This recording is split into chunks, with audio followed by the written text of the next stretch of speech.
ಜನರು ನಿಮ್ಮನ್ನ ಗೌರವಿಸುವಂತೆ ಮತ್ತು ಅನುಸರಿಸುವಂತೆ ಮಾಡುವಂತಹ 10 ಮನೋವಿಜ್ಞಾನ ರಹಸ್ಯಗಳು ಇಲ್ಲಿವೆ ಕೇಳಿ.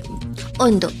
ಇತರೆ ಜನರ ಎನರ್ಜಿ ಜೊತೆ ಮ್ಯಾಚ್ ಮಾಡೋದು. ಇದು ಜನರಲ್ಲಿ ಇರುವ ನಂಬಿಕೆಯನ್ನು ಹೆಚ್ಚಿಸುತ್ತದೆ, ಜೊತೆಗೆ ಗೌರವ ಮತ್ತು ಅನುಕರಣೆ ಎರಡನ್ನೂ ನೀಡುತ್ತದೆ. 2.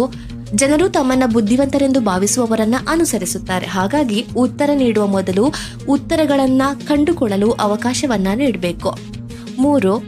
ಸಣ್ಣ ಸಣ್ಣ ವಿಷಯಗಳನ್ನ ಕೂಡ ನೆನಪಿಟ್ಟುಕೊಳ್ಳುವುದು. 4. ಮೌನವಾಗಿ ಮಾತನಾಡಲು ಬಿಡುವುದು. 5. ಇತರರನ್ನ ಕೂಡ ಹೈಲೈಟ್ ಮಾಡೋದು. 6. ಮಾನವೀಯರಾಗಿರುವುದು. 7. ಅನಿರೀಕ್ಷಿತವಾಗಿರುವುದು. ಯಾವಾಗಲೂ ಸೋಷಿಯಲ್ ಮೀಡಿಯಾದಲ್ಲಿ ಪೋಸ್ಟ್ ಹಾಕೋದು, ಕಾಣಿಸಿಕೊಳ್ಳೋದು, ಮೆಸೇಜ್ಗಳಿಗೆ ಬೇಗ ರಿಪ್ಲೈ ಕೊಡೋದು, ಇಂತಹ ನಡವಳಿಕೆ ನಮ್ಮ ಮೇಲಿನ ಆಸಕ್ತಿಯನ್ನ ಕಡಿಮೆ ಮಾಡಬಹುದು. 8. ಚರ್ಚೆ ಉತ್ತುಂಗದಲ್ಲಿದ್ದಾಗಲೇ ವಿಷಯಕ್ಕೆ ಫುಲ್ ಸ್ಟಾಪ್ ಹಾಕೋದನ್ನ ಕಲಿತುಕೊಳ್ಬೇಕು. 9. ವಿಚಿತ್ರ ಕ್ಷಣಗಳನ್ನ ನಿರ್ವಹಿಸುವುದು. 10. ವಿಭಿನ್ನ ಅಭಿಪ್ರಾಯಗಳಿಗೆ ಪ್ರೋತ್ಸಾಹವನ್ನ ನೀಡುವುದಾಗಿದೆ.